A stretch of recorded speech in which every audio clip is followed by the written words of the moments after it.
Kita mungkin tak jumpa dengan Dajjal, tuan-tuan. Mungkin tak jumpa. Mungkin tak jumpa dengan Imam Mahdi. Tetapi kita pasti akan berjumpa dengan kematian, tuan-tuan. Benda inilah yang menyebabkan kita kena fikir. Bukan kita dalam keadaan relax. Ujungnya, di zaman sahabat Nabi lagi pun Rasulullah dah beritahu, masa dunia ini adalah seperti air yang keluar daripada, sisa air yang keluar daripada sebuah cerik, ujung cerik. Kalau kita tuang air banyak-banyak, tinggal sikit lagi nak habis, maka itulah yang sisa daripada usia dunia ini. Masya Allah. Sebelum kita, Allah Ta'ala telah makmurkan dunia ini dengan 69 umat datang ke dunia ini. Sebelum kita, daripada umat Nabi Nuh AS sampai kepada Nabi Isa AS ada 69 umat. Kata Nabi, antum tufuna sab'ina ummatan. Kamu umat akhir zaman datang ke dunia melengkapkan kedatangan umat yang ke-70 yang datang ke dunia ini, dan di atas umat inilah Allah Ta'ala akan kiamatkan dunia ini. Dulu dunia ini masa mula-mula diciptakan cantik, hebat, kukuh, ampuh. Tak ada berlaku apa-apa pun kerosakan di atas muka bumi ini. Tapi disebabkan dosa dan kerosakan, kemaksiatan yang manusia lakukan, sedikit demi sedikit kaum Nuh diazab dengan banjir, maka berlaku sikit kerosakan pada dunia. Datang pula umat Nabi Hud buat dosa, maka Allah Ta'ala hantar pula mereka ni angin puting beliung. Datang pula umat Nabi Hud, Nabi Saleh AS, mereka buat dosa yang banyak, lalu Allah Subhanahu Wa Ta'ala hantar malaikat Jibril AS tengking mereka dan mereka mati. Datang pula Fir'aun bersama dengan dia punya tentera-tentera dia buat kerosakan di muka bumi, Allah tenggelamkan dia dalam Laut Merah. Berbagai-bagai umat datang dan kebanyakannya berakhir dengan azab. Hari demi hari dunia ini semakin rosak. Struktur dunia semakin, Masya Allah, lemah.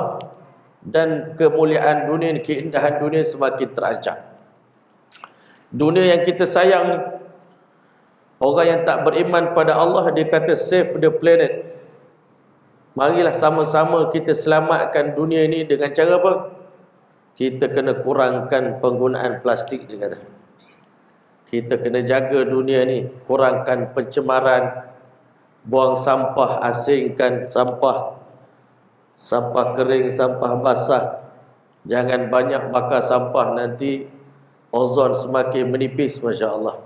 Orang yang tak beriman pada Allah, dia sandarkan kerosakan dunia ni pada zahir. Tetapi orang yang beriman pada Allah Ta'ala, dia nampak kerosakan, kehancuran dunia ini disebabkan dosa-dosa yang dilakukan oleh manusia. Zaharal fasadu fil barri wal bahri bima kasabat aydin nas. Berlakunya kerosakan di daratan, di darat Allah Ta'ala hantar gempa bumi. Di darat berlakunya khasfun, Allah tenggelamkan beberapa kampung, Allah sedut kampung itu. Masya Allah. Dan banyak lagi bencana-bencana yang berlaku, banjir dan sebagainya, adalah disebabkan kejahatan tangan-tangan manusia. Tangan manusia lah yang buat dosa, yang menghancurkan dunia yang mereka nak duduk. Semua orang bercita-cita nak hidup lama di dunia, tetapi dosa yang dilakukan menyebabkan usia dunia ini semakin pendek dan keindahan dunia ini semakin terancam. Apa yang mereka nak, rasa mereka nak seronok-seronok tu semakin tak dapat disebabkan dosa yang dilakukan. Maka Allah Ta'ala yang Maha Pengasih, Maha Penyayang telah hantar Nabi besar kita Muhammad SAW, telah bangunkan kembali peradaban manusia. Manusia yang sesat berada tebing neraka Jahannam telah dibimbing oleh Nabi, telah dibimbing oleh Nabi SAW, sehingga sahabat Nabi daripada golongan yang paling jahil, yang paling jahat, yang paling buruk, yang berada pada syarrul qurun, kurun yang paling buruk. Tak ada dosa yang besar dalam dunia ini melainkan semuanya dilakukan oleh para sahabat sebelum Islam, sebelum dapat hidayah. Mereka sembah berhala, mereka bunuh anak hidup-hidup, mereka minum arak, mereka berjudi, mereka berperang, berbunuh-bunuhan. Tetapi Nabi SAW datang selamatkan mereka bimbing mereka sehingga daripada syarrul qurun, seburuk-buruk qurun, menjadi khairul qurun, menjadi qurun yang terbaik, qurun yang penuh dengan kebaikan. Dalam 300 tahun yang Nabi beritahu khairu ummati qarni, qurun yang terbaik adalah qurun aku, thumma alladhina yalunahum, kemudian qurun yang berikutnya, thumma alladhina yalunahum, kemudian 100 tahun yang ketiga adalah qurun yang terbaik. Ulama kata bukan masa tu masa terbaik, tetapi disebabkan ramainya orang-orang soleh, orang-orang yang baik, orang yang dekat dengan Allah, yang faham kehendak Allah dan Rasul, yang rela memperjuangkan diri, masa, harta untuk agama Allah, yang sanggup mengorbankan nyawa mereka untuk agama Allah. Di kurun itu ramainya manusia yang roh agama dia masih kuat, kecintaan dia pada Allah dan Rasul kuat, iman dia yakin dia begitu tinggi, salat mereka sangat khusyuk, ilmu mereka sangat dalam, mereka sangat banyak berzikir pada Allah. Dan antara mereka ukhuwah Islamiah sangat kuat. Kesemua mereka kebanyakannya adalah golongan mukhlisin yang ikhlas, dan kebanyakan penghuni yang berada pada 3 kurun yang pertama ini, semua mereka adalah golongan yang sanggup berjuang untuk agama bermati-matian. Memang waktu itu ada juga orang munafik, di zaman itu ada juga orang jahat, tetapi kejahatan mereka tidak mampu merosakkan golongan yang ramai. Waktu itu tuan-tuan, Nabi SAW sebelum Nabi wafat, setelah Nabi bangun para sahabat Nabi daripada jahil lama-lama jadi golongan yang paling faham, jadi paling alim. Dan sahabat Nabi, Masya Allah, Allah berikan mereka ini firasat, Allah Ta'ala bagi di mereka ma'rifah, Allah bagi kepada mereka hikmah, Allah bagi kepada mereka kebaikan, kefahaman. Waktu itu setelah Nabi wafat, Allah bagi peluang kepada para sahabat Nabi untuk menjadi khalifah Allah di muka bumi ini selama 30 tahun selepas Nabi wafat. Al-khilafah ba'di 30 aman. Khilafah akan berjalan selepas wafatnya Nabi selama 30 tahun. Waktu itu Masya Allah, sahabat Nabi SAW yang mana mereka hidup sezaman dengan Nabi, mereka faham kehendak Nabi, mereka faham keinginan Nabi, mereka faham harapan Nabi, impian Nabi, mereka faham kegembiraan Nabi, mereka faham kesedihan Nabi. Golongan inilah yang bawa fikir risau Nabi SAW ke seluruh dunia, menyebarkan kalimah la ilaha illallah ke serata alam. Mana-mana tempat yang mereka diputuskan untuk berdakwah, mereka akan sanggup pergi ke sana walaupun terpaksa meninggalkan kampung halaman yang tercinta, demi untuk menunaikan impian dan harapan baginda sallallahu alaihi wasallam. Umat yang lahir pada zaman itu, dalam hati mereka tak ada langsung cinta dunia, mereka hanya risau akhirat. Kanat sahabah ridwanullah ta'ala alim ajma'in, kanat hayatum li hayatid din wa kana mautum li hayatid din. Mereka hidup untuk tengok agama ini hidup, dan mati mereka juga untuk lihat agama ini hidup. Hidup dan mati mereka untuk agama, bukan untuk diri sendiri. Maka Nabi SAW sebelum wafat bagi tahu kepada para sahabat, taraktukum 'alal muhajjatil bayda lailuha kanahariha. Aku tinggalkan kamu ni dengan kefahaman Islam yang sangat nyata, sangat terang benderang. Kefahaman kamu ni jelas. Lailuha kanahariha. Orang yang duduk di malam hari di zaman Nabi, kefahaman agama dia sama macam duduk di siang hari. Maknanya tak ada siapa pun yang tak tahu agama, yang jahil tentang agama. Tak ada siapa yang tak erti baca Quran, tak ada siapa pun yang tak erti solat, tak ada siapa pun yang tak tahu fardu ain, tak ada siapa pun di kalangan mereka yang tak faham tanggungjawab mereka pada agama. Semuanya faham. Lelaki pun faham, perempuan pun faham, budak kecil pun faham, remaja pun faham, orang alim pun faham tanggungjawab, orang biasa pun faham tanggungjawab, pemimpin pun faham tanggungjawab, rakyat pun faham tanggungjawab.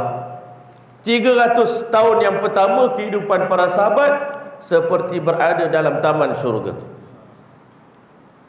Begitu indah. Dan dikatakan pada zaman itu, Masya Allah, Islam berkembang 70 km satu hari.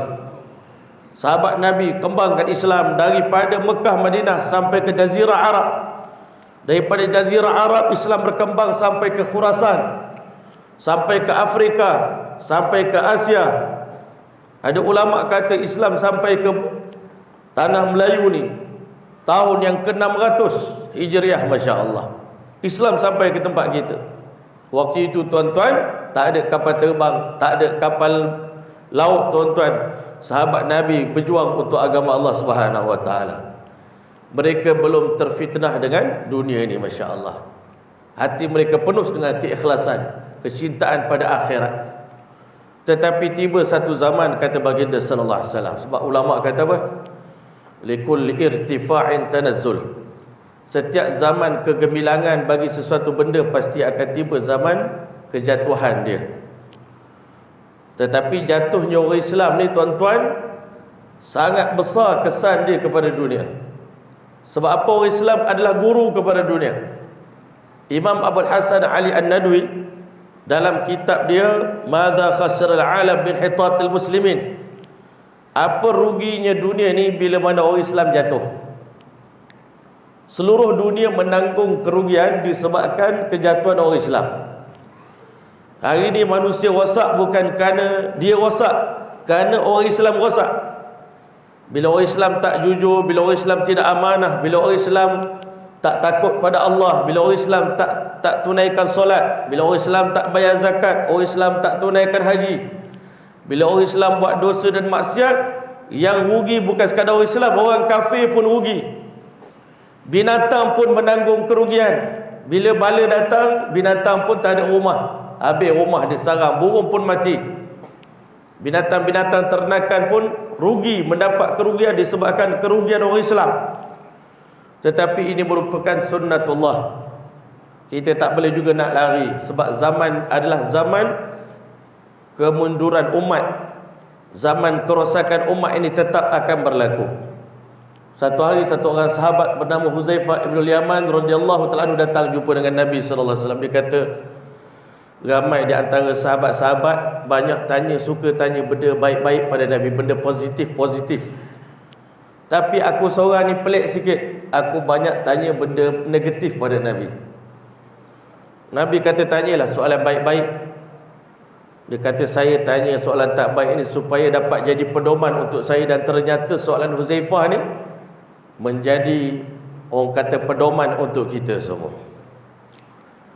Ditanya, wahai Rasulullah sallallahu alaihi wasallam, adakah setelah datang zaman kebaikan pada manusia ni akan datang pula zaman keburukan? Nabi kata, ya. Selepas datang zaman baik, zaman gemilang, cemerlang umat Islam yang dahulu, akan datang pula zaman kemerosotan, kejatuhan, kemunduran. Orang Islam jatuh.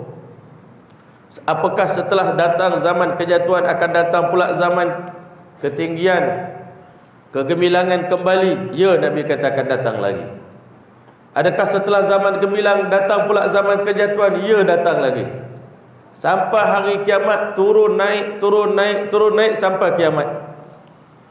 Maka tuan-tuan mulia, tapi Nabi kata kesan daripada kejatuhan itu, kefahaman orang Islam tentang Islam semakin berkurangan, tak secerah yang awal. Kalau awal dulu faham jelas, hari Nabi wafat, ramai orang tak nak bayar zakat, ramai orang murtad, ramai orang jadi mengaku jadi Nabi. Bayangkan, kerosakan ini dah bermula sejak Nabi wafat lagi dah. Dah mula banyak berlaku fitnah dalam agama kita. Fitnah daripada luar tu lain. Orang kafir nak serang kita, nak lawan dengan kita, itu fitnah lain. Ini fitnah dalam agama ni. Dalam agama Islam sendiri, masalah kita, ada orang tak nak bayar zakat, ada orang nak murtad, ada orang nak mengaku jadi Nabi. Bukan yang mengaku jadi Nabi ni baru sekarang. Daripada zaman Nabi dulu dah ada orang nak jadi Nabi. Dajjal pun mula-mula mengaku Nabi, lama-lama dia mengaku dia jadi Tuhan. Dajjal. Di antara Nabi sampai Dajjal nak muncul itu, Salathuna Dajjalan, ada 30 orang pembohong besar datang ke dunia ni nak sesatkan manusia ni. Sebab itu tuan-tuan, kita berbicara tentang topik ini pada malam ini sangat besar. Sebab apa tuan-tuan? Dengan kemunculan Dajjal itu tuan-tuan, bukan orang biasa-biasa. Orang cerdik pandai, orang yang mengaji agama pun silap hari bulan, terfitnah dengan fitnah penipu-penipu, pembohong-pembohong sebelum datang Dajjal yang sebenar ini. Masya Allah, akan datang banyak fitnah. Kata Nabi, satakunu fitanun, akan datang banyak fitnah. Fitnah ni ada 3 sifat dia yang Nabi sebut. Yang pertama, tamuju kamaujal bahri. Fitnah ni berombak seperti ombak di dasar laut, di tengah laut. Bayangkan ombak itu bila dia datang, kalau kita tengah berenang, tengah pandai-pandai berenang pun ombak besar datang, kita hanyut. Fitnah datang dalam agama ni, orang alim pun hanyut, apatah lagi orang tak ada ilmu. Orang yang boleh baca. Dulu di India ada satu orang, Masya Allah, yang mengaku jadi Nabi, kan? Ajaran Qadiani itu, Ghulam Mirza Ahmad Qadiani ni bukan orang biasa. Boleh baca Quran, tak ada baris, tak ada titik pun dia boleh baca. Tapi akhirnya dia mengaku diri dia adalah Imam Mahdi dan juga Nabi Isa AS, dan mengaku dia ni Nabi yang datang selepas Rasulullah SAW. Jangan main-main tuan-tuan. Jangan rasa selamat daripada fitnah ni tuan-tuan. Jangan pernah rasa saya okey, insya-Allah. Anak-anak saya lepas saya mati esok insya-Allah selamat rasanya. Ada orang rasa gitu. Selalunya orang yang rasa aman ni, orang itulah dalam bahaya tuan-tuan. Sepatutnya kita dalam kerisauan, kebimbangan. Huzaifah dah risau zaman dia dulu. Ini 1400 tahun dah selepas Huzaifah mati. Nabi kata fitnah ini akan dibawa oleh orang-orang yang semuanya bercakap dengan al-sinatul Arab, dengan bahasa Arab, bercakap dengan Quran hadis. Yatakallamuna bi kalamil khairil bariyah.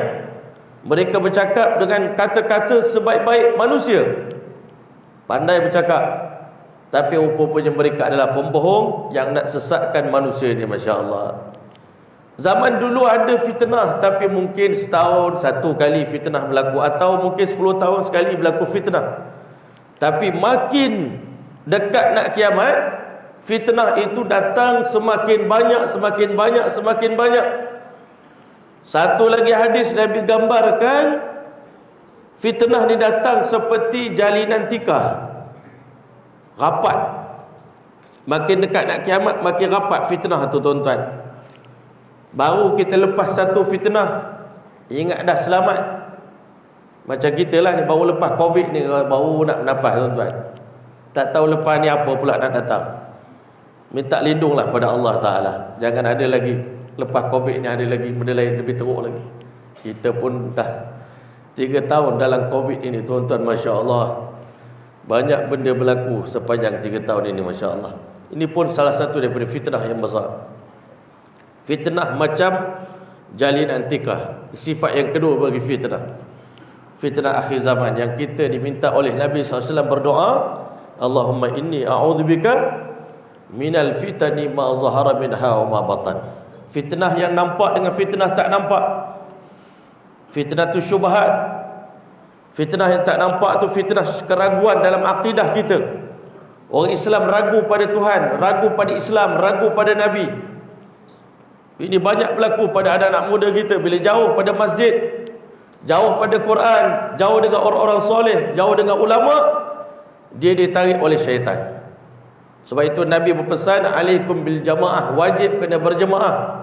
Nak selamat daripada fitnah, duduklah dengan jemaah masjid kita, surau kita ni tuan-tuan. Itu penyelamat, benteng penyelamat di akhir zaman ni.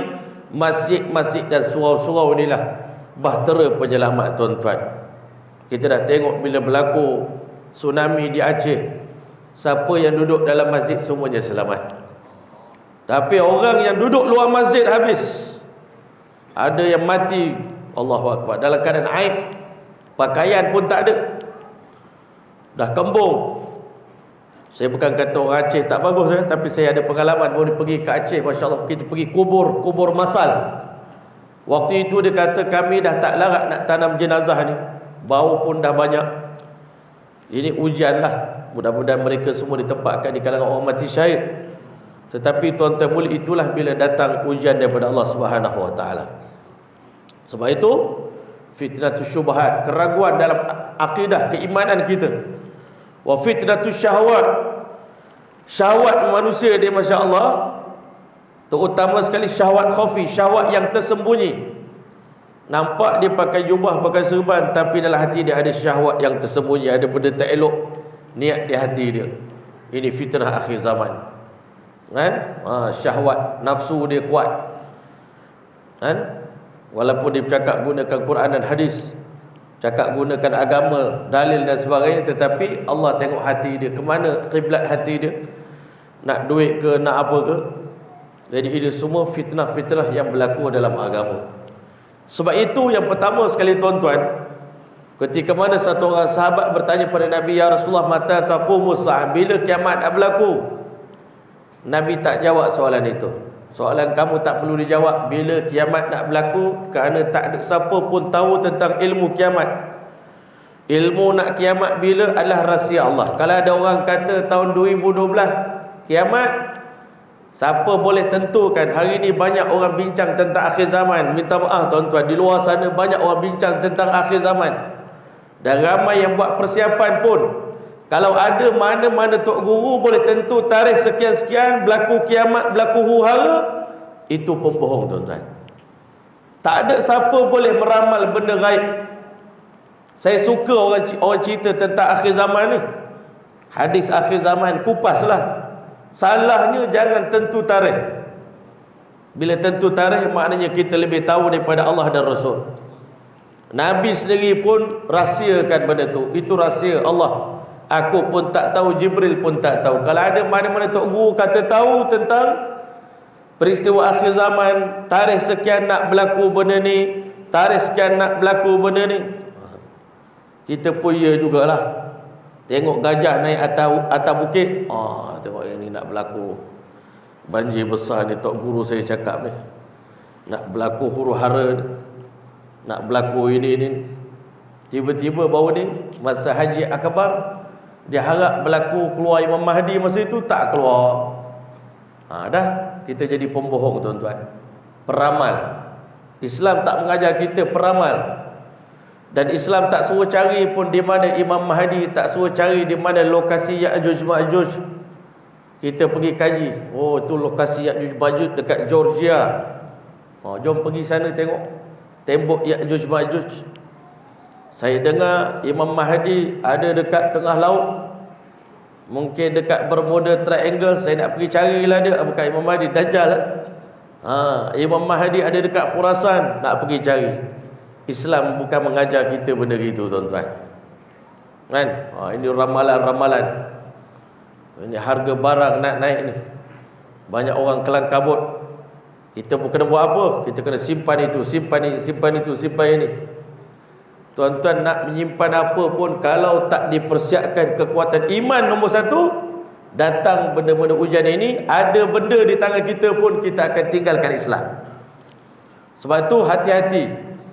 Memang bagus persiapan ekonomi, persiapan makan minum, persiapan apa, tetapi hati-hati. Bukan itu semata-mata. Kekuatan persiapan yang kita nak buat ini adalah persiapan yang Allah dan Rasul bagi tahu, bukan apa yang kita sangka, apa yang kita faham. Banyak hari ni orang cerita ikut kepandaian sendiri, ikut kefahaman sendiri. Mudah-mudahan Allah Ta'ala pelihara kita. Jadi tuan-tuan yang mulia, Nabi tanya, apa persiapan yang kamu persiapkan? Maka tuan-tuan yang mulia, Nabi SAW mula-mula sekali ketika mana membicarakan tentang fitnah yang nak berlaku di akhir zaman ini, Nabi SAW beritahu, badiru bil a'mal. Persiapan nombor satu, kena bersegera melakukan amalan. Kalau nak pergi haji, cepat-cepat. Nak pergi umrah, segerakan. Nak puasa Isnin Khamis, cepat-cepat. Tak mula lagi, kan? Nak baca Quran, khatam Quran 1 juz sehari, cepat-cepat. Nak hantar anak belajar madrasah, cepat-cepat. Jangan tangguhkan kebaikan. Kenapa? Apabila datang tanda-tanda kiamat, pada hari itu la yanfa'u nafsan imanuha, tak akan bermanfaat lagi iman kita selepas berlakunya benda itu. Sebab itu persiapan nombor satu bagi orang yang nak menghadapi persediaan akhir zaman. Hari ini Masya Allah datang bulan 12, bila banjir datang, bomba cakap kami sedang bersiap siaga menghadapi banjir. Masya Allah, ini persiapan banjir. Tapi persiapan menghadapi akhir zaman lebih besar lagi dia punya kesiapsiagaan kita.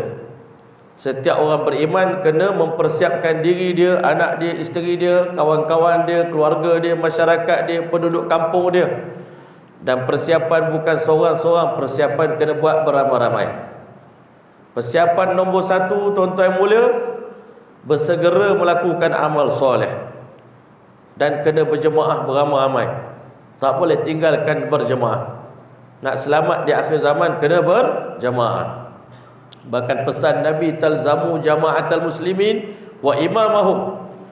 Kamu kena bergabung dengan jemaah yang dianggotai oleh semua orang Islam dan berpegang teguh kepada arahan pemimpin mereka, amir mereka. Dan benda yang kita kena ingat baik-baik tuan-tuan, selagi dunia ni ada pemimpin, tak akan keluar Imam Mahdi AS. Selagi umat Islam ni masih ada pemimpinnya, masih ada orang yang bimbing, yang guide orang Islam ni. Imam Mahdi AS hanya muncul bila mana orang Islam dah kehilangan qiyadah, kepimpinan, tak tahu siapa lagi nak bimbing, semua orang dalam keadaan huru-hara. Selagi imam zaman masih ada, selagi itu tuan-tuan, Imam Mahdi AS tak akan datang. Ini kita kena pegang. Setakat sekarang ni siapa-siapa mengaku Imam Mahdi, benda tu boleh ditolak, tak boleh dipercayai. Sebab orang Islam masih lagi dalam guide, dalam landasan yang benar. Masya Allah. Jadi tuan-tuan yang mulia, setelah persiapan itu tuan-tuan, kita duduk dalam masjid berjemaah, jaga solat berjemaah. Perkara yang kedua yang kita kena hidupkan untuk kita persediaan menghadapi akhir zaman ini adalah persiapan yang paling besar, adalah persiapan iman. Kokohkan iman, mantapkan akidah kita, keyakinan kita. Yakin hanya Allah Ta'ala yang berkuasa, makhluk tak ada kuasa. Tuan-tuan mulia, hari ini setengah orang dia takut sangat dengan Dajjal. Dan yang paling berat sekali, kalau kita tak buat ustaz iman, kita takut dengan perancangan-perancangan Yahudi ni. Oh ustaz, Yahudi dah buat itu dah ustaz, Yahudi dah buat inilah. Saya kata kita orang Islam, Nabi tak pernah ajar kita takut dengan Dajjal, maknanya takut dengan dia punya mudarat dia. Tak pernah kita diajar untuk takut dengan perancangan orang kafir, buat itu buat ini. Nabi pada hari nak berhijrah, Allah beritahu perancangan orang kafir, tapi Nabi tak takut pun. Sebab apa? Orang kafir buat perancangan, Allah buat perancangan, dan perancangan Allah akan menggagalkan, Masya Allah, perancangan. Kita hari ni tengok video persiapan orang Yahudi menyambut akhir zaman, begini-begini, kita pun jadi kelang kabut. Kita tak buat apa lagi ni, kan? Tuan-tuan mulia, kita kena buat persiapan, dan persiapan kita ni bukan persiapan zahir, persiapan amal. Persiapan dalaman kita, rohani kita, kuatkan iman kita, kuatkan amalan kita, kuatkan tahajud, banyak baca Quran. Bila sahabat Nabi tanya, ya Rasulullah, bila berlaku fitnah, apa jalan keluar? Nabi kata Al-Quran. Kalau hari-hari baca Quran, tuan-tuan dekat dengan Quran, orang yang selalu baca Quran, rohnya akan dipimpin oleh Allah Ta'ala. Wa man yu'min billahi yahdi qalbah. Allah akan bimbing hati kita. Hari-hari baca Quran, 1 juzuk, 2 juzuk, 3 juzuk, 4 juzuk. Keluarga kita hidup dengan Quran, masyarakat kita dalam masjid baca Quran, insya-Allah. Alhamdulillah, sekarang banyak orang baca sajadah dengan Al-Mulk selepas isyak, bagus, masya-Allah. Setiap hari Jumaat baca Yasin, kan, masya-Allah. Ini Al-Quran menyelamatkan kita. Dan di samping itu tuan-tuan, bukan sekadar baca Quran, jadikan ayat Quran itu sebagai perisai kita, tuan-tuan, masya-Allah.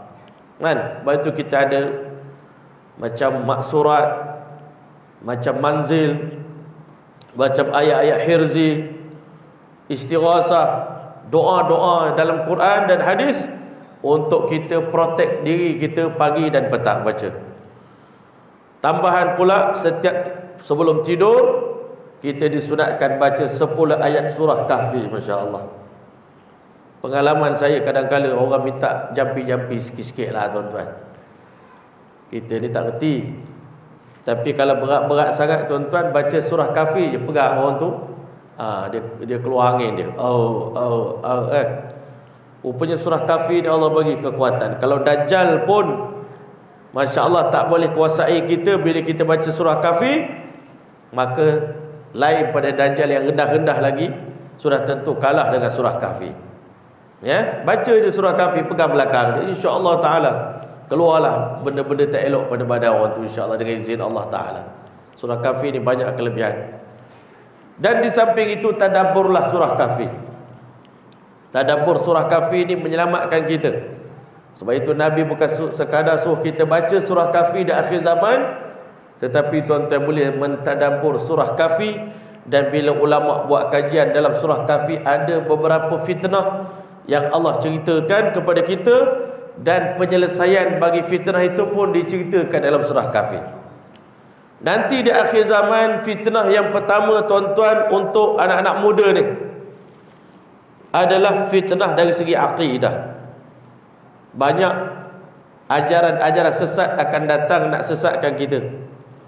Kan, Masya Allah, fitnah yang pertama, anak muda 7 pemuda Ashabul Kahfi ni tuan-tuan, mereka beriman pada Allah Ta'ala, raja paksa mereka tinggalkan iman. Kalau tak tinggalkan iman, besok kena pancung. Anak-anak muda ni pertama sekali depan raja dia berdakwah. Sebab itu ulama kata, penyelamat kita di akhir zaman ni apabila kita berdakwah. Setiap orang Islam bila dia jadi pendakwah, dia tak akan didakwahkan oleh ajaran yang lain. Sebab itu penting tuan-tuan, orang panggil imunisasi, imunisasi. Nak bagi kita ni imun. Imunisasi yang paling power sekali adalah dakwah ila Allah, mengajak manusia kepada Allah. Kalau orang Islam tak berdakwah, dia akan didakwah.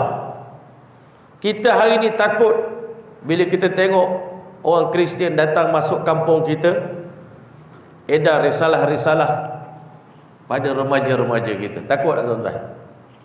Kita pun masuk dalam Facebook, ini nampak orang Kristian tengah sebarkan Kristian, kita takut, Masya Allah, apa nak jadi dengan budak-budak muda kita ni. Saya kata takut apa? Kita pergi pula dekat dengan padri itu, kita pula tarik tangan dia, kita pula dakwah dia masuk Islam. Kan? Kalau tak, kita takut je. Habislah budak-budak muda kita ni pergi ambil duit dekat gereja, Masya Allah. Takut apa? Kita hari ni takut kerana kita tak berdakwah. Tapi kalau kita berdakwah, tak ada ketakutan. Sebab apa? Mereka pula takut dengan kita. Dia pula lari tengok kita orang Islam datang, senyum dekat dia, kan? Hello sir, kan? How are you? How do you do? May I talk to you? Kan? Say la ilaha illallah. Lari dia. Jangan kata orang Kristian, syaitan pun lari dengan dakwah tuan-tuan. Syaitan pun dengar orang azan, lari. Kalau orang Islam ni berdakwah, lari semua orang yang nak mengajak ajaran tak betul ni tuan-tuan. Tapi kalau orang Islam tak mengajak, kita tak ajak orang, jadi kita jadi lemah. Dan kita pula kena tertarik dengan orang. Tapi kalau orang Islam semua ni berdakwah tuan-tuan, dalam masjid ni, semua keluar daripada rumah ni, daripada rumah Allah ni, pagi-pagi pergi kerja, hari ni aku nak dakwah siapa ya? Nak ajak siapa ya? InsyaAllah ta'ala tuan-tuan tak akan didakyahkan oleh ajaran sesat. Masya Allah. Hari ni kenapa ajaran sesat dapat sambutan? Sampai orang cakap ayah pin pun ada orang ikut ya. Kerajaan langit, dia mengaku dia menguasai langit dan bumi tuan-tuan. Tapi dia dah mati, lepas mati pun ada lagi orang ikut. Kenapa berlaku begitu tuan-tuan? Kerana orang Islam sendiri, dia ibarat kata orang yang lemah. Bila badan lemah, antibody lemah tuan-tuan, penyakit mudah diterima, diserap penyakit. Tapi kalau antibody dia kuat, kalimah la ilaha illallah, Masya Allah. Semalam kita buat program 3 hari di Masjid Kampung Baru. 2 orang mak saleh masuk dalam masjid, nak tengok aktiviti orang Islam. Kita pun panggil duduk, Masya Allah, cerita tentang Islam. Ngangguk dia, Masya Allah. bahawa di dalam sebulan dua ni Allah hantar beberapa orang putih datang ke tempat saya, madrasah saya, etis, nak tahu tentang Islam. Daripada seorang daripada Belanda, seorang daripada Spain datang ke tempat saya nak dengar tentang Islam. Padahal dia nak balik dah. Last saya nak dengar tentang apa penerangan tentang Islam. Bila semua orang Islam jadi promoter pada agama dia, insya-Allah agama lain tak akan masuk dalam tempat kita. Orang Islam jadi, dengan kita cerita tentang agama kita, Allah tambah keyakinan di hati kita. Fazadatuhum imanan ba'da imanim, Allah tambah iman selepas iman. Dah ada iman lagi, dakwah lagi, kuat iman lagi, sehingga tak ada siapa pun boleh sesatkan umat Islam selagi umat Islam berdakwah. Tapi bila tinggal dakwah, tuan-tuan, hari ini kita dengar orang Arab berhijrah ke Paraguay. Satu pulau di Paraguay ada 200,000 penduduk, semuanya orang Arab, kini telah murtad, tuan-tuan. Murtad berlaku kerana orang Islam tidak mengajak. Bila dia tak mengajak, hari-hari duduk dengan orang kafir, dia rasa biasa, pergi mari, kahwin pergi mari, hilanglah al-furqan dalam hati mereka. Tak dapat beza antara Islam dengan bukan Islam, antara hak dengan batil. Sebab itu sahabat Nabi, kenapa satu orang pun tak boleh sesatkan mereka? Kerana seluruh umat Islam waktu itu semuanya adalah da'i, pendakwah. Mereka semua dalam otak mereka nak Islamkan satu dunia. Siapa pun jumpa mereka pasti akan diajak memeluk Islam. Jadi sebab itu sahabat Nabi tak ada siapa pun boleh gagalkan mereka, sesatkan mereka. Sebab itu kerja dakwah ni sangat penting di akhir zaman. Inilah orang kata benteng pertahanan umat Islam. Kan? Kalau kita berdakwah, bukan Islam makin mengecut, Islam makin berkembang. Hari-hari ada orang masuk Islam, hari-hari ada orang Islam nak bertaubat. Masjid kita akan penuh, aktiviti agama kita mendapat sambutan. Tetapi kalau kita diam je, hari ni banyak orang dia baik, tapi dia baik dengan diri dia sendiri. Hari-hari dia pergi masjid, tiap-tiap tahun dia pergi umrah, baca Quran tak tinggal, puasa sunat tak tinggal. Dia hanya fikir tentang diri dia saja. Orang macam ni sangat berbahaya, tuan-tuan, masya-Allah. Belum ada jaminan selamat lagi. Kan? Sebab itulah, tuan-tuan, Allah beritahu jaminan Al-Quran, orang yang terselamat adalah golongan muslihin.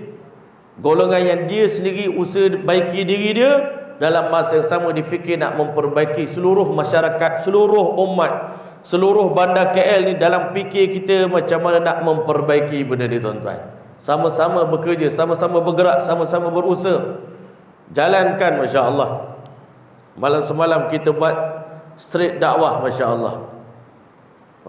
Pukul 3 pagi, 2 pagi, hantar budak 50 biji motor pergi berdakwah di dataran Merdeka, jemput budak-budak, cakap lembut-lembut tentang agama. Masya-Allah, kalau benda ni berlaku secara berleluasa, tuan-tuan, tak mustahil bandar KL ni, daripada dulu orang kata ini KL gangster, masya-Allah, banyak gangster dekat Kuala Lumpur. Tapi tuan-tuan boleh, kalau kita dakwah dijalankan, gangster-gangster ni akan jadi ulama, gangster-gangster ni akan jadi orang yang memakmurkan masjid. Anak-anak muda kita akan kembali minat pada agama. Mereka tak akan terpengaruh lagi dengan budaya-budaya yang tak baik. Tapi kalau dakwah ditinggalkan, orang daripada 2 saf tinggal 1 saf, 1 saf tinggal setengah saf. Satu hari nanti di kebanyakan tempat, bila dakwah tak dijalankan, orang yang baik hanya fikir nak selamatkan diri sendiri saja, tuan-tuan boleh akan tiba satu hari nanti, orang yang datang memakmurkan masjid ni, dia 3 dalam 1, kata kawan saya.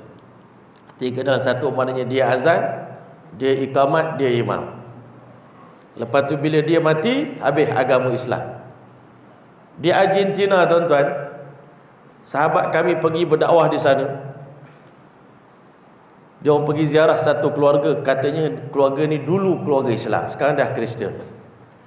Bila berkenalan dengan tuan rumah, orang perempuan, dia kata, ni anak saya nama Abu Bakar, anak saya seorang lagi nama Umar.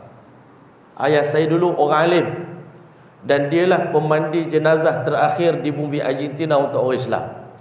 Lepas ayah saya mati, semua jenazah orang Islam hantar ke gereja untuk dimandikan. Ini sebenarnya satu tamparan untuk kita semua. Kan? Dalam keadaan ini, kalau kita masih okey, dengar cerita-cerita macam ni, hati kita tak terguris, hati kita tak terasa macam kena koyak-koyak. Hari ni kita koyak kerana benda apa? Kalah Piala Dunia, hati koyak, kan? Koyak kenapa? Kalah pilihan raya contohnya, koyak, kena buat diorang koyak. Tapi hati kita tak koyak dengar berita orang Islam tak solat, orang Islam murtad. Hati kita tak koyak, tak sedih dengar ni tuan-tuan, tak datang kerisauan. Di hati kita tak ada iman tuan-tuan, alhamdulillah. Tak beriman kita ni. Bila dengar Islam jatuh, orang tinggalkan agama, kita rasa okey. Kita tak rasa satu kesilapan pada diri kita, tak rasa kita ni berdosa. Walaupun kita jaga semayang, tetapi kenapa aku yang dah baik ni tak pergi selamatkan orang yang jauh daripada agama Allah Subhanahu Wa Taala. Jadi tuan-tuan yang dirahmati oleh Allah sekalian, persiapan itu adalah persiapan dakwah. Segera melakukan amal soleh, banyak baca Quran, bergabung dengan orang Islam, berjemaah di masjid. Jangan tinggalkan dakwah. Banyak baca Quran, banyak baca surah Al-Kahfi. Tuan-tuan yang dirahmati oleh Allah sekalian, di samping itu nak selamatkan diri kita dan keluarga kita daripada akhir zaman, setiap malam jangan lupa untuk kita jaga solat tahajud tuan-tuan. Orang yang selalu jaga solat tahajud ni dalam bimbingan Allah, dalam penjagaan Allah. Walau 2 rakaat, tunaikanlah solat tahajud tuan-tuan. Solat tahajud, kalau mampu tunaikan solat awabin 6 rakaat selepas maghrib tuan-tuan. Kalau dapat buat benda ni tuan-tuan, sebenarnya amal-amal soleh yang kita lakukan ini banyak sekali membantu menyelamatkan iman kita, akidah kita. Akidah kita, kepercayaan kita ni dipimpin, dipandu oleh Allah Subhanahu Wa Taala. Hati kita pelembut. Dan tuan-tuan rahmati Allah, jangan buat maksiat. Maksiat ini akan menghapuskan cahaya di hati kita. Kita hari ni masya-Allah dah baik dah ni. Kita dah rasa dah separuh dah kebaikan kita ni tuan-tuan. Tapi jangan rasa tenang. Iblis laknatullah alaih, dia ada separuh lagi dia punya usaha dia tuan-tuan. Dia tak putus asa nak rosakkan kita. Sebab itu tuan-tuan rahmati Allah, di akhir zaman ini kena banyak berpegang kepada guru-guru mursyid tuan-tuan. Guru-guru yang mendidik kita, membimbing kita. Setiap orang kena ada guru, kena ada syekh, kena ada mursyid yang tunjuk jalan pada kita. Kita nak kena buat apa, nak kena amalkan apa, dia akan ambil tahu tentang kita dan kita kena bagi laporan pada dia. Zikir kita berapa, selawat kita berapa, istighfar kita berapa. Zikrullah ni tuan-tuan akan senantiasa membimbing hati kita. Allah Ta'ala sebut dalam Quran, ya ayyuhalladzina amanu dzkurullaha dzikran katsiran, wahai orang beriman, berzikirlah kepada Allah dengan zikir yang sebanyak-banyaknya. Huwallazi yusalli alaikum, bila kita berzikir banyak pada Allah, Allah Ta'ala sendiri akan berselawat kepada kita. Kita dengar ayat Quran kata Allah berselawat kepada baginda Muhammad sallallahu alaihi wasallam, betul kan? Kita cemburu tak? Bukan cemburu, maksudnya kita gembira tak? Kita bangga tak dengar ayat bila Allah kata Allah berselawat kepada baginda Muhammad sallallahu alaihi wasallam dan para malaikat berselawat kepada baginda sallallahu alaihi wasallam. Kita akan dapat selawat daripada Allah juga, dengan syarat kita banyakkan zikrullah, basahkan lidah kita ni dengan sebut nama Allah tak berhenti-henti 24 jam. Kalau rasa penat dengan ucapan-ucapan yang panjang, buat zikir yang pendek-pendek, yang mudah-mudah, yang mampu kita buat. Selawat panjang-panjang tak mampu, selawat yang pendek-pendek. Istighfar panjang-panjang tak mampu, istighfar yang pendek-pendek. Tapi pastikan lidah kita ni sentiasa berzikir pada Allah. Bila kita banyak berzikir pada Allah, wallazi yusalli alaikum, Allah Ta'ala sendiri akan berselawat kepada kamu. Wa malaikatu, dan para malaikat juga akan berselawat kepada kita, liyukhrijakum minaz zulumati ilan nur. Kalau Allah selawat kepada Nabi, nak angkat darjat Nabi. Tetapi Allah Ta'ala selawat kepada kita, berkat selawat daripada Allah kepada kita, tuan-tuan, Allah keluarkan kita daripada kegelapan kepada cahaya, daripada fitnah kepada jalan yang benar. Masya Allah. Batu hari ni tuan-tuan, Masya Allah, kita kena latih. Hari ni kita belajar zikir selepas sembahyang. Masya Allah, tasbih Fatimah. Ini kalau boleh jangan tinggal sampai mati. Subhanallah 33 kali, Alhamdulillah 33 kali, Allahu Akbar 34 kali, tiap-tiap kali selepas sembahyang. Amalkan tasbih Fatimah juga sebelum tidur.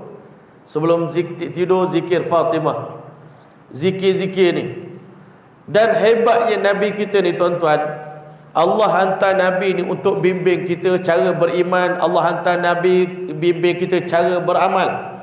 Allah juga hantar Nabi bimbing kita cara berzikir. Dan Allah hantar Nabi untuk bimbing kita cara berdoa. Banyakkan zikir, banyakkan berdoa. Jangan doa pendek-pendek. Kalau boleh doa panjang-panjang. Lepas sembahyang kita doa pendek. Tapi dalam tahajud, selepas sembahyang sunat, doa panjang-panjang. Salah satu daripada doa yang diajar oleh Nabi sallallahu alaihi wasallam untuk selamatkan diri kita daripada fitnah akhir zaman ini. Hanya Allah sebenarnya yang boleh selamatkan kita daripada fitnah, bukan diri kita tuan-tuan. Siapa-siapa terselamat daripada fitnah, daripada dosa, daripada maksiat di akhir zaman ini bukan kerana dia hebat dah. Tak ada siapa pun hebat. Sebenarnya kerana Allah nak tolong kita, kerana Allah sayang pada kita. Sebab itu nak selamat, amalkan doa yang Nabi ajar pada kita sebelum bagi salam tiap-tiap hari dalam solat. Allahumma inni a'udzubika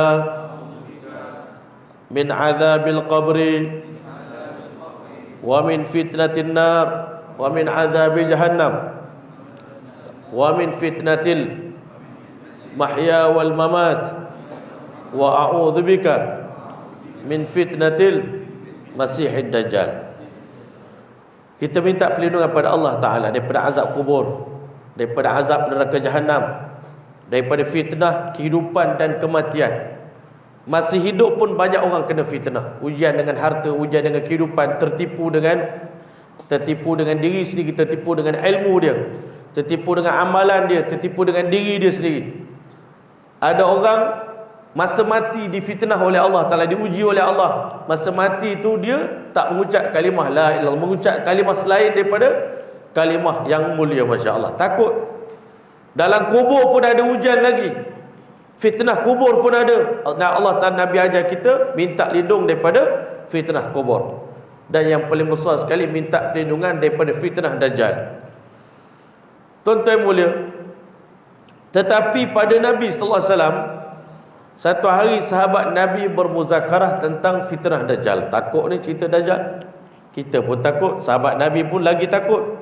Sebab dia dengar secara langsung daripada Nabi kisah-kisah tentang akhir zaman.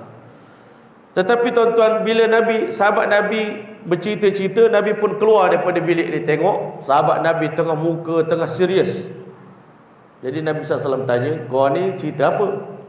Natadzakaru Dajjal ya Rasulullah. Kami sedang bermuzakarah cerita tentang Dajjal ya Rasulullah. Dajjal ni mata satu. Dia ni pula Masya Allah fitnah dia sangat dahsyat. Boleh hidupkan orang mati, boleh buat orang miskin kaya dalam sekelip mata. Dajjal boleh bagi syurga, boleh bagi neraka pada manusia. Dajjal akan tipu manusia. Tuan-tuan yang rahmati Allah, Nabi SAW beritahu pada kita, pada sahabat Nabi, ada satu benda yang lebih bahaya daripada fitnah Dajjal yang aku takut menimpa kamu. Masya Allah tuan-tuan, benda yang kita kena takut adalah benda yang Nabi takut pada kita. Apa dia ya Rasulullah? Nabi kata syirkul khafi, syirik yang tersembunyi. Orang baik-baik macam tuan-tuan, macam kita ni tuan-tuan, insya-Allah mudah-mudahan Allah Ta'ala kekalkan kita dalam ketaatan sampai akhir hayat. Moga Allah pelihara kita daripada segala fitnah dan ujian dan cubaan. Allah pelihara kita daripada bala yang banyak. InsyaAllah orang macam kita ni tuan-tuan tak akan sembah patung. Syirik yang jali kita tak akan buat. Tapi yang kita takut syirik khafi ni tuan-tuan. Syirik khafi dia adalah riak dalam beramal. Dulu masa kita nakal, masa kita belum dapat hidayah, belum kenal tangga masjid tuan-tuan, kita selalu bangga dengan dosa kita, bangga boleh buat dosa. Kan? InsyaAllah bila kita merempit contohnya, siapa boleh rempit, tutup lampu, cabut brek. Kalau belah-belah tempat saya dulu lah, dia berlomba tengah malam, tak ada lampu, tak ada brek, itu memang handai. InsyaAllah kita bangga dengan siapa lagi hebat buat dosa. Tapi bila kita taubat, Allah Ta'ala uji kita pula. Kita rasa dulu, kita rasa kita paling jahat, tapi bila kita dah jadi baik, dah baiki diri, dah dekat dengan ulama', dah dekat dengan orang alim, dah dekat dengan masjid, dah pandai baca Quran, kita diuji pula oleh Allah Ta'ala dengan bangga bila buat baik. Kan? Kebanggaan datang dalam keadaan Masya Allah tak sedar. Kita buat live ni, Facebook kita buat live, tak perasan riak datang tanpa sedar. Kan? Kita pakai serban lawa, kemas. Kalau kerana Allah Ta'ala, alhamdulillah. Pakai kerana manusia, wali'azubillah. Kan? Ceramah agama, Quran hadis, orang giling kepala dengar, orang menangis dengar. Tapi kalau dalam hati kita ada riak, walau sedikit pun habislah pahala kita, tuan-tuan. Sebab itu satu orang sahabat bernama Muaz bin Jabal radhiyallahu ta'ala anhu, dia ni dah korban banyak untuk agama, anak murid Nabi yang paling Nabi kasih. Nabi hantar dia berdakwah ke Yaman. Berkat dakwah dia, berapa banyak orang di Yaman mendapat hidayah. Ribuan orang telah masuk Islam. Bila dia balik ke Madinah, benda utama dia terus pergi dekat makam Nabi sallallahu alaihi wasallam. Dia menangis macam budak kecil menangis dekat makam Nabi. Sayyidina Umar lalu di belakang dia, "Wahai Muaz, kenapa kamu menangis?" Dia kata, "Aku teringat satu pesanan yang pemilik kubur ini, Nabi sallallahu alaihi wasallam berpesan, sesungguhnya innad adnar riya'i syirkun." Riak yang paling rendah, yang paling kecil, sebesar zarah daripada riak di hati kita pun, itu adalah syirik. Allahu Akbar. Ini akhir zaman, nak lari pada riak ni payah, tuan-tuan. Kita baca Quran pun depan Facebook. Baca Quran ngadap Facebook. Kita tawaf pun, insya-Allah, ini Kaabah kat depan Allah ni, masya-Allah, apa khabar? Tak perasan, kan? Tak perasan dah. Lalu depan makam Nabi sallallahu alaihi wasallam pun buat live. Insya-Allah, antara kita nak ajak orang buat baik dengan kita nak menunjuk pada orang tu senipis kulit bawang, perasaan tu boleh bertukar sekelip mata. Syaitan boleh tipu kita. Lama-lama kalau tak buat live ni, rasa macam tak sempurna pula hidup saya. Beribadat pada Allah tak buat live, kan? Lama-lama orang duk tengok, berat ni, kan? Orang tengok kita dah berat. Tapi kalau semua orang buat live macam tu, siapa nak tengok? Semua orang buat live, kita nak suruh orang tengok kita, orang lain pula nak suruh dia tengok dia. Tuan-tuan mula last sekali, apa pun tak dapat, pahala apa pun tak dapat. Jangan tertipu dengan dunia ni, tuan-tuan. Allahu Akbar. Kan? Dulu masa kita tak ada handphone, tuan-tuan, hidup kita aman damai.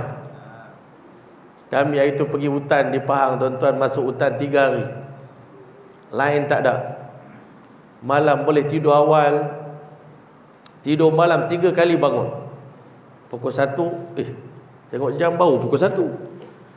Kalau kat rumah ni, tidur malam lama-lama pun tak puas. Masuk hutan tak ada handphone, Masya Allah, boleh tidur pukul 1. Nak bangun tahajud awal sangat lagi ni, tidur lagi, nyenyak tidur, bangun lagi baru pukul 3. Pelik betul lah. Malam ni tidur betul-betul deep je. Masuk hutan bila tak ada handphone. Tapi bila ada handphone, tuan-tuan, Masya Allah, kan? Bangun subuh lambat, bangun pagi lambat, tidur malam lewat. Masya Allah. Orang tengok kita pun tak normal, kita tengok orang pun tak normal. Ini pun fitnah akhir zaman juga, tuan-tuan, handphone ni. Allahu Akbar. Dulu kita pun cakap kenapa beli handphone mahal, nak cakap dengan orang sana. Sebenarnya bercakap dengan orang ni tak kena bayar pun tuan-tuan asalnya. Saya bercakap dengan tuan-tuan macam ni, tak bayar pun.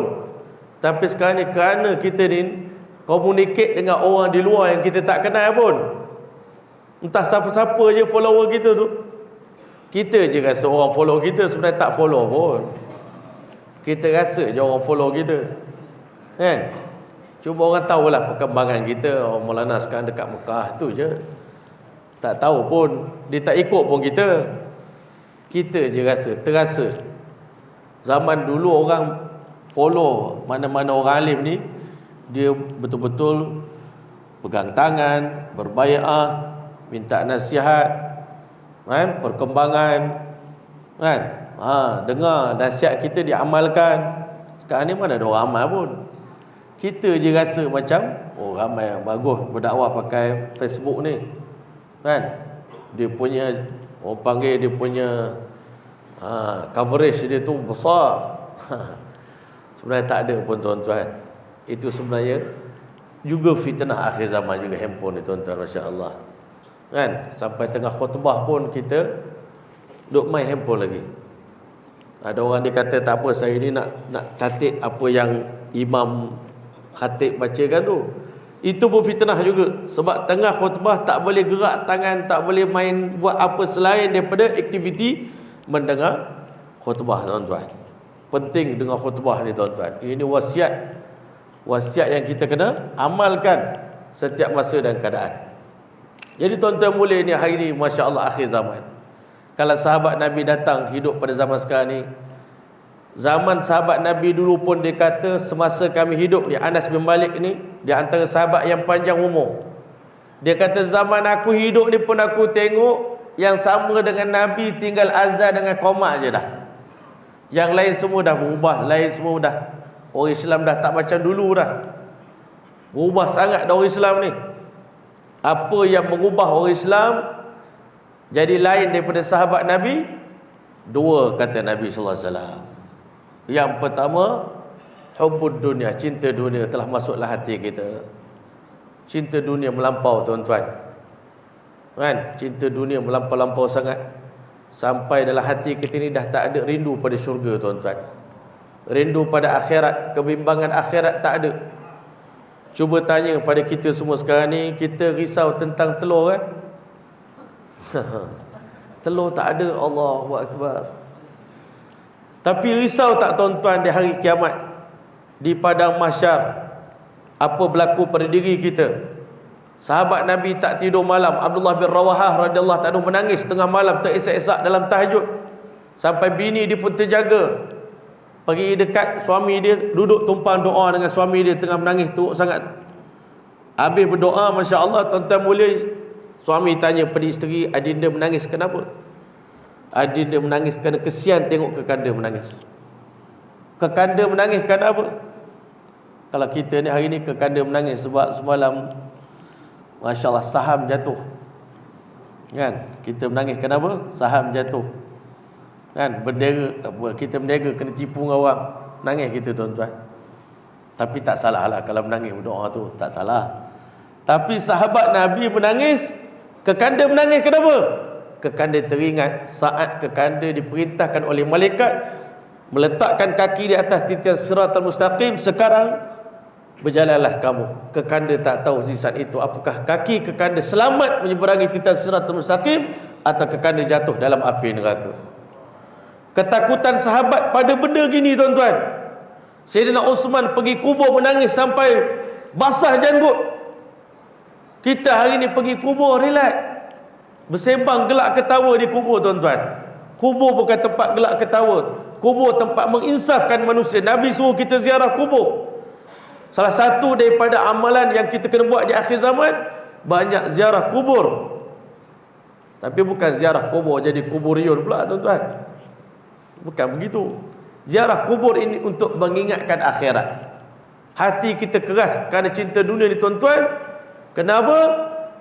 Cinta dunia akan dilenyapkan oleh ingat mati tuan-tuan. Kena banyak ingat mati. Nabi SAW ajar, Nabi beritahu, Orang paling cerdik di kalangan umat aku adalah orang yang paling banyak ingat mati. Aktsaruhum lil mauti dzikra. Orang yang paling banyak ingat mati. Nak ingat mati macam mana? Ziarah orang mati, uruskan jenazah, mandikan mayat, kafankan dia. Bayangkan andainya jenazah itu jenazah saya. Hantar orang dalam kubur. Bayangkan macam mana agaknya malam pertama saya duduk dalam kubur ya. Jangan bayangkan orang, saya. Malam pertama kita duduk dalam kubur, tuan-tuan, macam mana ketakutan kita. Macam mana kegerunan orang menghadapi malam pertama dalam kubur. Sama ada nak tidur dengan ular dan kalajengking ataupun nak tidur di atas hamparan permaidani daripada permaidani syurga. Orang yang ada risau akhirat, kerisauan dunia tak jadi apa-apa pun pada dia. Dia risau akhirat. Dia tak risau pun tentang esok nak makan apa, nak pakai apa, nak naik apa. Dia risau. Masa saya pergi ke hutan baru ni tuan-tuan, Masya Allah, itu pendapat pelajaran juga masuk hutan. Saya diminta bagi tazkirah dalam gelap. Saya kata, tuan-tuan boleh dalam gelap ni, apa yang paling kita perlukan? Inilah gambaran kita duduk dalam kubur esok. Kita dalam gelap ni, dalam hutan ni, andai kata kita ditakdirkan pergi hutan, mula-mula sekali kita nak cari adalah lampu, tuan-tuan. Penerang kita. Kalau lampu sebiji, itu pun malap-malap, tak ada pagi besok. Kalau malam karang dia mati, kita pukul 2 pagi nak pergi buang air dekat sungai tu, tuan-tuan, rasa-rasa macam mana? Pergi kita tak pergi? Aku kalau pergi kerang, masuk sungai nyengap dengan buaya, last sekali tak pergi, tuan-tuan. Mula-mula duduk dalam hutan ni, kita paling perlukan apa? Cahaya, tuan-tuan. Nak lampu tak kira lah, ataupun pelita, tuan-tuan. Dalam kubur gitulah juga nakkan cahaya, tuan-tuan. Cahaya Quran, cahaya zikir, cahaya sedekah, cahaya selawat, cahaya dakwah, cahaya iktikaf, cahaya buat baik dengan orang ni. Semua akan menerangkan kubur kita. Kalau kurang amal, maka malaplah kubur kita. Yang kedua saya kata, kita duduk dalam hutan ni apa, tuan-tuan? Yang paling perlu sekali dalam hutan, kena ada kawan. Kalau duduk dalam hutan Pahang, tuan-tuan, kita seorang diri, oi cemas bang. Mari rimau dekat-dekat kita, dekat telinga kita, kan? Bunyi nafas panas je. Rupanya ada rimau sebelah, tuan-tuan. Rimau jadi kawan kita, pensan kita. Saya cakap, dalam kubur nanti, orang yang tak bayar zakat, 99 ekor ular menemani dia dalam kubur. Saya kata ular ni, kalau dia kata diminta izin nak tidur sebelah aja, dia bukan nak patuk. Saya tak nak patuk, saya nak tidur sebelah tu aja. 99 ekor ular. Boleh tidur ke tidak, tuan-tuan? Tak boleh tidur. Orang yang tak bayar zakat ni, tuan-tuan, di dunia ni, ular 99 ekor ular besar-besar, panjang-panjang duduk tepi kita. Patuk dia, sengat dia, tuan-tuan. Memang tak boleh tidur punya. Sebab itu, tuan-tuan, dalam kubur kita nak cari peneman. Peneman kita adalah Al-Quran. Quran akan jadi kawan kita, berborak dengan kita, bersembang dengan kita, hilangkan kegerunan, kegelisahan di hati kita. Yang ketiga saya kata, kita duduk dalam hutan, nakkan perkakas. Kalau pergi hutan, periuk tak bawa, pisau tak ada, mancis pun tak ada, macam mana nak memasak? Macam mana nak buat kemah? Begitulah orang pergi ke akhirat. Kalau perkakas kita tak cukup, persiapan kita, peralatan, tuan-tuan boleh, kita akan kembali dalam keadaan gagal dan dalam keadaan binasa, tuan-tuan. Sebab itulah hari ini, di antara benda yang menyelamatkan kita di akhir zaman, banyak ingat mati. Kerana ingat mati itulah akan menghilangkan cinta dunia. Nabi beritahu, akthiru min zikri hadhimil ladzat. Banyakkan menyebut perkara yang akan menghancurkan kelazatan di hati. Hari ini kita ni, antara fitnah akhir zaman, cinta pada harta. Fitnah yang pertama, fitnah iman. Yang kedua, dalam surah Kahfi kita dengar ada perbualan di antara dua orang sahabat dengan sahabat dia yang lain. Seorang tu bangga dengan harta. Akhir zaman ni banyaklah orang macam tu, bangga dengan rumah, dengan kereta, bangga dengan apa. Itu fitnah juga. Sekarang ni minta maaf banyak-banyak tuan-tuan, banyak orang Melayu kita berniaga nak tunjuk kaya pada orang. Satu orang kata benda yang sangat salah sebenarnya. Semoga Allah ampunkan kita semua tuan-tuan. Tak betul kita cari harta lepas tu kita nak tunjuk pada orang harta kita. Sebenarnya jadi dosa pula. Kan? Harta tu telah memfitnah kita. Kan? Tetapi sepatutnya orang dapat harta tuan-tuan, macam mana sahabat tadi, dia nasihat pada kawan dia, walaula id dakhalta jannataka qulta ma syaa Allah la quwwata illa billah.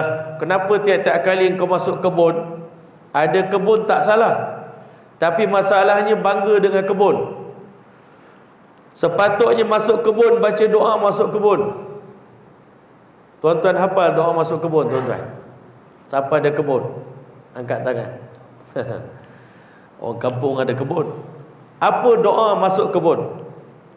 Yang dalam Quran dia ajar, falaula id dakhalta jannataka qulta ma syaa Allah la quwwata illa billah. Ini bukanlah doa masuk kebun sebenarnya, tapi zikir semasa kita tengok kebun kita cantik, kita cakap apa? Ma syaa Allah la quwwata illa billah. Kan? Masya Allah. Tadi saya buat muzakarah dengan budak-budak camp cuti sekolah di Putrajaya. Tanya dia orang, doa pakai baju ingat tak? Tak tahu doa pakai baju. Doa pakai baju baru pun tak tahu. Doa gosok gigi pun tak tahu. Doa tengok cermin tak tahu. Kenapa tak tahu? Cikgu tak ajar. Saya cakap, kamu tak tanya cikgu? Kamu tak pernah tanya? Kan? Hari ini banyak orang Islam tak amalkan doa dan zikir Nabi sallallahu alaihi wasallam. Banyak Nabi tinggalkan doa dan zikir. Kita tak amalkan kerana bagi kita benda tu tak penting pun. Kan? Masya-Allah. Sedangkan masya-Allah nak selamat daripada fitnah harta ni tuan-tuan, kita juga kena banyak berdoa dan banyak berdakwah. Sahabat dia tadi, dia tengok kawan dia terkesan dengan harta, tolong dakwah, tolong nasihat. Sebenarnya semua fitnah akhir zaman diselesaikan dengan dakwah. Dalam surah Kahfi, raja terkesan dengan pangkat dia, anak muda tadi dakwah raja tadi, beritahu tentang kebesaran Allah. Kawan terkesan dengan kebun, kawan dia seorang lagi dakwah bahawasanya kebun ini milik Allah, buah kita cantik pun Allah bagi. Sepatutnya bila kita masuk kebun, jangan kufur pada Allah, kita kena ingatkan diri kita pada Allah Subhanahu wa taala. Ada orang di akhir zaman terfitnah dengan ilmu. Hari ini banyak orang sesat dengan ilmu sendiri. Zaman Nabi kata wa i'jabu kulli dhi ra'yin bi ra'yin. Setiap orang kagum dengan pendapat sendiri. Semua orang masing-masing ada pendapat. Zaman dulu pendapat ini yang dipakai adalah pendapat yang diterima daripada alim ulama, daripada fuqaha. Pendapat yang lahir daripada Quran, hadis, daripada kupasan alim ulama. Hari ni kan orang dah tak ada hubungan dengan ulama. Belajar agama pun pakai Google tuan-tuan. Jadi dia keluar pendapat dia sendiri, kefahaman dia sendiri. Ustaz cakap pun dia kata tak betul ustaz tu. Yang saya pegang ni betul. Mudah tuan-tuan. Setiap orang bangga dengan pendapat dia sendiri. Nabi kata idza ra'aita syuhan muta'an. Kamu tengok orang yang kedekut tapi semua orang dengar cakap dia. Kan? Wahawan muttaba'an, semua orang dah mula ikut hawa nafsu dia. Wa i'jabu kulli dhi ra'yin bi ra'yih, setiap orang dah mula pegang pendapat sendiri, tak nak pegang pendapat alim ulama. Fa'alaika bi nafsik, waktu itu barulah kamu jaga diri kamu sendiri, jaga keluarga kita. Kan? Tapi sebelum tiba zaman itu, selagi mana orang Islam masih menerima dakwah, masih nak dengar cakap, masih menerima nasihat, zaman itu belum lagi datang. Sebab itu ulama kata kerja dakwah ni melambatkan kiamat. Sebab apa? Selagi mana dakwah dijalankan, orang makin dekat, makin taat pada Allah. Selagi mana banyak orang taat pada Allah, kiamat tak akan berlaku. Sebab kiamat akan berlaku ala syiraril khalq, ke atas makhluk yang jahat. Selagi mana ada orang ucap Allah, Allah di muka bumi ini, kiamat tidak akan berlaku. Tetapi asyratus saah, tanda-tanda kiamat akan datang, akan berlaku. Jadi tuan-tuan mulia, Masya Allah, salah satu juga daripada amalan yang dapat menyelamatkan kita di akhir zaman ini, yang mana Nabi SAW pesan pada kita, di akhir zaman ini, iaitu Masya Allah, kita kena banyak mengisi waktu ini dengan ketaatan pada Allah. Sebab di akhir zaman ini, yataqarabu zaman, di antara tanda-tanda kiamat adalah masa menjadi pendek. Disebabkan maksiat, disebabkan iman kita lemah, masa jadi pendek. Antara dua benda yang hadis yang ajaib. Yang pertama, yataqarabu zaman, masa jadi pendek, jadi dekat. Sanatun kasyahrin, setahun jadi pendek macam sebulan di akhir zaman ini. Wa syahrun ka usbu'in, sebulan jadi pendek macam seminggu. Wa usbu'un ka yaumin, seminggu jadi macam satu hari. Dan satu hari macam satu jam. Satu jam macam percikan api je berlalu.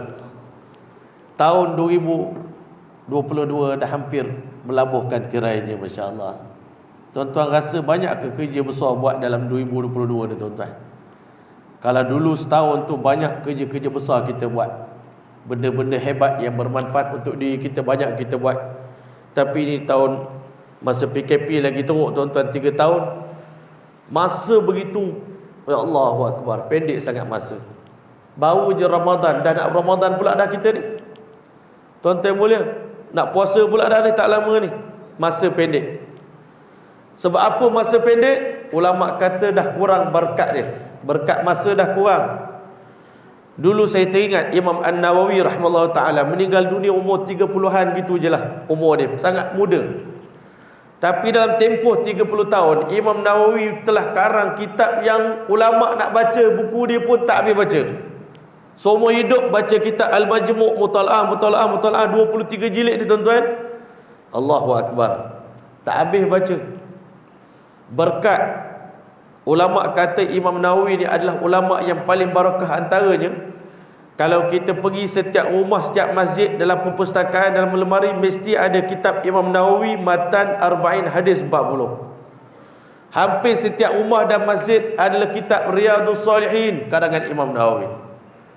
Hampir setiap rumah masjid ada kitab Al-Majmu', Masya Allah. Tempat-tempat pustakaan yang besar. Tuan-tuan mulia, baru dia meninggal dunia pada usia 30-an. Tetapi dia punya masa, keberkatan masa yang Allah bagi seperti orang hidup 200-300 tahun masa dia tuan-tuan. Kita hari ini dalam umur 60 tahun, masa kita pendek. 30 tahun tak kena apa-apa lagi, mengaji pun tak pandai lagi. Tuan-tuan, Allahu Akbar, dengan masa yang ada ni tuan-tuan, kita kena kejar cepat-cepat. Kadang-kadang saya terfikir, kenapa hari ni kita ada kereta api laju?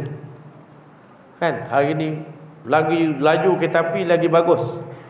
Hari tu tahun 2008 saya pergi Jepun, masa tu ada kereta api Shinkansen ini, dia kata 360 ke 380 km sejam. Sekarang ni Jepun buat kereta api 500 km sejam, 500 lebih km sejam. Kenapa teknologi ini datang? Kerana masa kita dah tak cukup tuan-tuan. Masa kita ni tak berkat. Nak kena kejar masa. Kan? Dalam tempoh 60 tahun kita hidup ni, kalau sahabat Nabi dulu banyak kebaikan pada Islam dia boleh buat. Sahabat Nabi kalau laporkan di hadapan Allah di hari kiamat esok, saya seorang-seorang telah Islamkan 200,000, 300,000 orang. Kita hari ni dalam hidup kita, kalau kita kira berapa orang bukan Islam masuk Islam di tangan kita tuan-tuan. Ada orang tak ada langsung modal, tak ada langsung. Sebelum mati tak pernah pun dakwah orang bukan Islam masuk Islam. Sahabat Nabi dulu hari-hari biasa je Islamkan orang. Kan? Hari gini kita Masya Allah, sebab masa kita ni banyak kosong, jadi kita pun kata baik kita main game. Masa kosong. Kan? Banyak lagi masa nak buat itu, nak buat ini. Sebab kita rasa masa kita ni banyak nak diisi dengan benda yang tidak bermanfaat, maka akhirnya masa kita ni jadi pendek dan tidak berkat tuan-tuan. Sebab itulah masa ni kita kena isi. Sebab itu ulama kata likulli waqtin amalun wa likulli amalin waqtun. Setiap waktu ada amalan dia. Waktu duha, saya tak akan habiskan hari saya tanpa duha. Waktu solat berjemaah datang, kita isi waktu itu dengan solat berjemaah. Waktu berzikir datang zikir, waktu baca Quran datang baca Quran, waktu sedekah datang sedekah, waktu iktikaf kita iktikaf, waktu mengaji kita mengaji, supaya masa kita kini terisi tuan-tuan. Akhir zaman ni masa jadi pendek dan hilang berkat. Bila hilang berkat, maka umur yang panjang jadi macam pendek. Umur 80, tapi apa yang kita isi dalam umur 80? Tak ada benda-benda yang bermanfaat. Sepatutnya umur pendek, tapi Masya Allah, saya teringat kisah Imam An-Nawawi rahmatullahi alaih. Dia ni satu orang anak yang sangat taat pada mak ayah dia. Masa dia mengaji tuan-tuan di madrasah, ibu dia tak benarkan dia makan makanan di kantin madrasah sekolah dia. Mak ayah dia bawa makanan daripada rumah bagi dia makan sampai tua, sampai mati. Dia makan makanan yang mak dia masak. Dia tuan-tuan mengajar di dua buah madrasah. Satu madrasah dia jadi mudir, tapi Imam Nawawi tak pernah ambil gaji. Tak pernah dia ambil gaji daripada kerja dia. Dia hanya makan apa yang Allah Ta'ala bagi pada dia. Tetapi Allah bagi keberkatan dalam hidup dia. Sebelum dia mati, dia dapat pergi haji. Balik haji, dia pergi ziarah guru-guru dia yang pernah mengajar dia, ziarah mereka, minta doa daripada para masyaikh. Dan sebelum dia mati, dia sempat jumpa semua kawan-kawan lama dia. Lepas pada tu baru dia meninggal dunia. Meninggal dunia dalam penuh keberkatan, kemuliaan. Sebab itu siapa-siapa pun sebut nama Imam Syarafuddin An-Nawawi, semuanya sayang pada Imam Nawawi rahmatullahi alaih. Orang yang hidup dia penuh dengan kebaikan. Sebab itu tuan-tuan rahmati Allah, kita hidup sekarang ni dalam mood persediaan. Ada orang kata kita sebenarnya kadang-kadang takut sangat dengan benda yang jauh nak datang dalam hidup kita, tetapi kita terlupa mati itu adalah benda yang paling hampir dengan kita sekarang ni. Kita mungkin tak jumpa dengan Dajjal tuan-tuan, mungkin tak jumpa, mungkin tak jumpa dengan Imam Mahdi, tetapi kita pasti akan berjumpa dengan kematian tuan-tuan. Benda inilah yang menyebabkan kita kena fikir. Bukan kita dalam keadaan relax, kan? Minta maaf cerita dunia sikit. Semalam kita tengok bola tuan-tuan. Dekat nak habis masa tu kita tengok dua-dua pasukan pakat-pakat polon, kan? Pakat polon lah. Yang ini sekejap dia kuat, lepas tu sekejap dia kuat. Cerita dunia sikit, minta maaf. Tapi sebagai iktibar untuk kita, kita ni patutnya dekat-dekat nak mati, umur kita dah akhir-akhir ni tuan-tuan, patutnya makin pulun ibadat tu tuan-tuan. Bukan makin relax. Dalam masa muda kita tak buat sungguh-sungguh. Sepatutnya masa muda ni kita memang digalakkan, masa muda ni lah untuk habiskan kekuatan kita, tenaga kita beribadat pada Allah. Sebab masa tua kita dah tak daya tuan-tuan. Tetapi ada masa kita ni syaitan tipu. Masa muda tunggu tua. Bila dah tua kita pula tak daya nak buat, kan? Nak baca Quran lama-lama mata tak nampak. Nak duduk, nak semayang berdiri dah tak boleh berdiri, kena semayang duduk. Tuan-tuan yang mulia, sepatutnya manusia ni di akhir hayat dia, Nabi sallallahu alaihi wasallam bersabda dalam sepotong hadis, "Idza aradallahu bi'abdin khairan", apabila Allah Taala inginkan kebaikan pada mana-mana hamba dia, kan? Ista'malahu ay qabla mautih. Sebelum dia mati, Allah sibukkan dia, Allah gunakan dia untuk urusan agama. Tiba-tiba pihak masjid minta kita jadi pengurusi masjid. Masya Allah. Kita tak nak pun benda tu, tapi diberi kepercayaan. Kita dulu bukan siapa-siapa, tiba-tiba orang minta jadi muazzin. Masya Allah. Minta jadi tok siap, minta buat kerja agama, minta buat jadi orang yang akan majukan sesuatu urusan agama. Kemudian kita sibuk dengan urusan agama, tengah sibuk ke sana kemari, tengah-tengah tu Allah hantar malaikat maut, yaqbidahu alaih, cabut nyawa dia. Itu orang yang alhamdulillah mengakhiri kehidupan dia dengan kehidupan yang terbaik, husnul khatimah. Banyak orang macam tu tuan-tuan.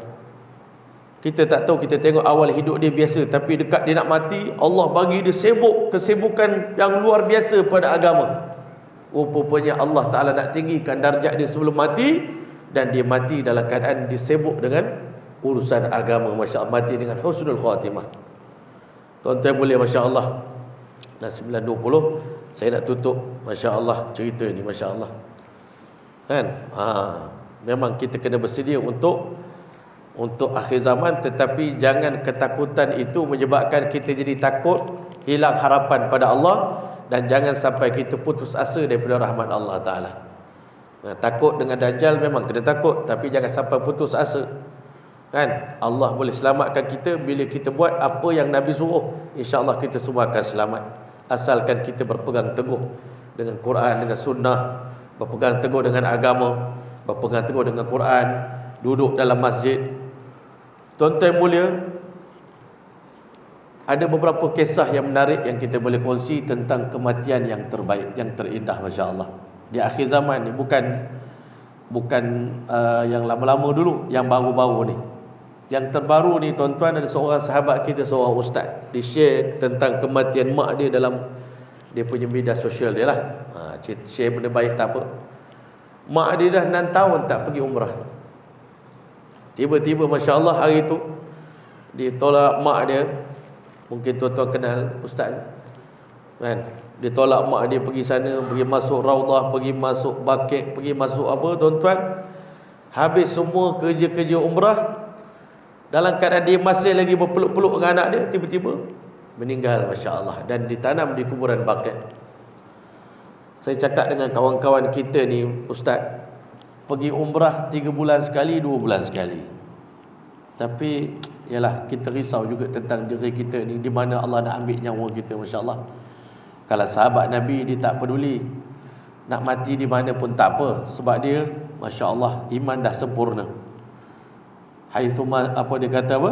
Falastu ubali hina uqtalu musliman ala ijabin kana lillahi masra'i. Asalkan aku mati sebagai orang Islam, di mana pun nak mati, tak kisah sahabat Nabi, dia tak kisah nak mati di mana. Kita hari ni, kerana kita ni iman lemah, kita kalau boleh nak mati di Madinah Al-Munawwarah, tak nak mati tempat lain. Kalau hidup pun, kalau boleh di akhir zaman, kalau dapat pergi Madinah, kita nak duduk di Madinah. Tapi sekarang ni bukan senang kan. Sebab itu ulama kata cara nak selamatkan kita daripada fitnah Dajjal, jadikan masjid kita ni macam Masjid Nabawi zaman Nabi. Hidupkan di rumah kita amalan yang macam mana ada di zaman sahabat Nabi.